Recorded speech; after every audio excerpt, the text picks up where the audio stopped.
Ayike ngibabingelele bonke abazalwane emhlaba wonke jikelele. Ngiyambonga uNkulunkulu osinikezele lithuba entambama kunamazwi engithanda ukuwashare nabazalwane bonke. Atholakala lapha encwadini kaLuka isahloko sika 5 kusukela evesini lokuqala sigcine evesini lika 5. Lapho sithola uJesu lithi izwi kaNkulunkulu isixuku sambunganyela ukuba sizwe izwi likaNkulunkulu. Wayemi ngasolwandle lwaseGenesaretha. Wasa isixuku sambona. Wayesebona eminye imikhumbi eyayikhona lapha ya emibili ihambisana. Wase ukhetha kuba angene emkhunjini kaPetro. Esengenile emkhunjini kaPetro lithi wabafundela izwi likaNkulunkulu ekhuluma nesixuku. Abafundi bakaJesu belalele. Wathi uJesu koPetro esekhulumile ngezwi lakhe abaqhubekele ekujuleni babambe.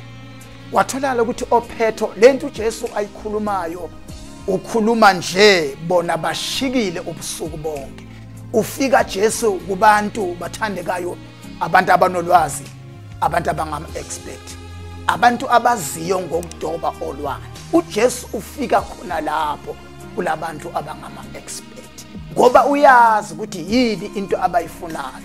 Uma uJesu efika kubafundi athi abaphonse amanetha ekujuleni, kunamazwi amabili awashoyo uJesu. Oqala uthi koPetro abasondele ekujuleni kolwandle, number 1. Number 2, uthi abasuke kancane endaweni abakuyona. Abantu abanolwazi laba uJesu akhuluma ngabo. Uma athi abasuke kancane, ngamanye amagama abathandekayo, izwi likaNkulunkulu uma lifika kumuntu limthola aseyindaweni zakhe, limthola ajwayele ngalendlela aphila ngayo. Abese uJesu uthi suka kancane lapho ukhona.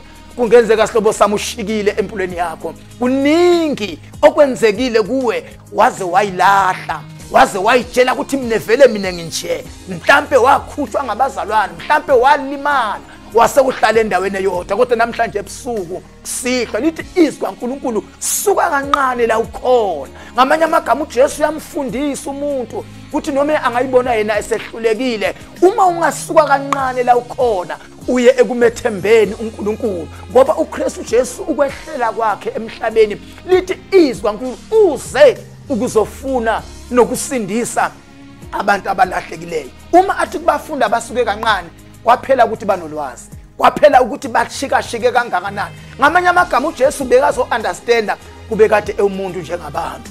Uma bethi Nkosi sishikile ubusuku bonke, sikwenzile lokho sitshela kona. Ngamanye amagama akukho okunye singakwenza, siyakwazi lokho esikwenzile. Base bathi kodwa Nkosi ngenxa yezwi lakho. Ayibathandekayo, izwi likaNkulunkulu linamandla, limthola umuntu enolwazi kodwa esehlupheke isikhathi eside. Bangakanani abantu emhlabeni abahlupheka izwi likaJesu likhona?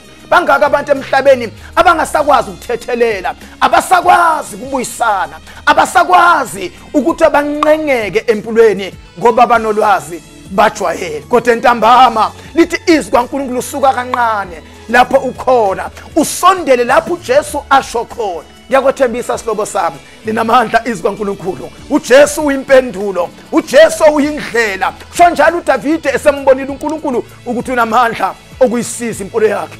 Uthi kahlangana nebhere, kahlangana nebhubesi, kodwa uNkulunkulu wanginikeza amandla okuba ngilahluka.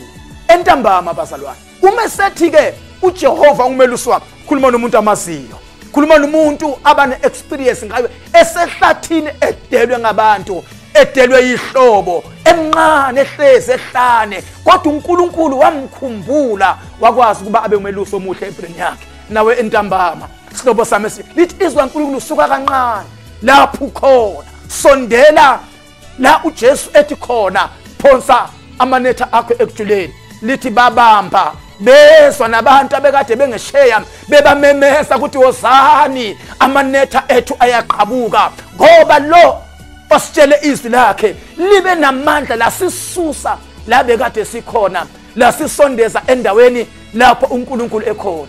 Kulama Easter esazoqhubeka bathandikayo, noma esihleze emakhaya sikuphina phina endawo, kunezwi likaNkulunkulu elithi suka la ujwayele khona, suka lapho wazi khona, suka la ulimele khona, suka la uqindezeleke khona, woza ezwini likaNkulunkulu. Linamandla izwi bathandekayo, noma libonakala selilula, noma libonakala selijwayelekile kubantu abaningi abakhona emhlabeni.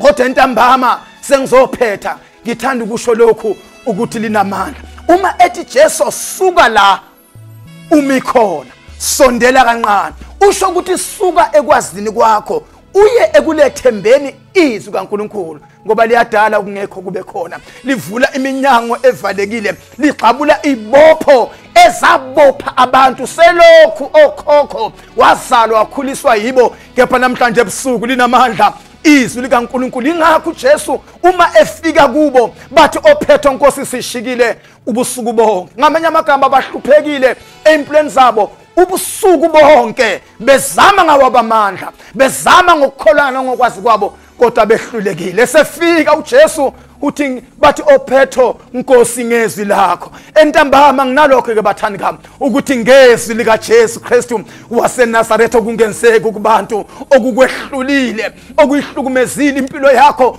okuyiqindezele kwayinyathela, wase uyazizwa ukuthi angisento yalutho emhlabeni, kepha namhlanje ebusuku ngezwi lika Jesu Kristu uma ungasuka kancane uze ekumethembeni nasekulukholweni izwi lakho, kukhona ushintsho olungaba khona empilweni yakho. Siyabonga baba othongcwele egameni lika Jesu Kristu waseNazaretha. Kungenzeki kubantu kuwe kuyenzeka, noma sesishikile, noma sesihlulwe ngabantu, noma sesidumazekile, salahlekelwa ithemba, kepha ngezwi lakho kuyenzeka. Nangu yankosi yami engcwele ohleze ekhaya uyayazi impilo yakhe, nangu omunye osegive uphile ngempilo yakhe, kodwa ngezwi lakho Nkosi shintsha impilo yakhe. Baba siyabonga, busisa bonke baba ababhekile nabalalelayo egameni lika Jesu Kristu waseNazaretha.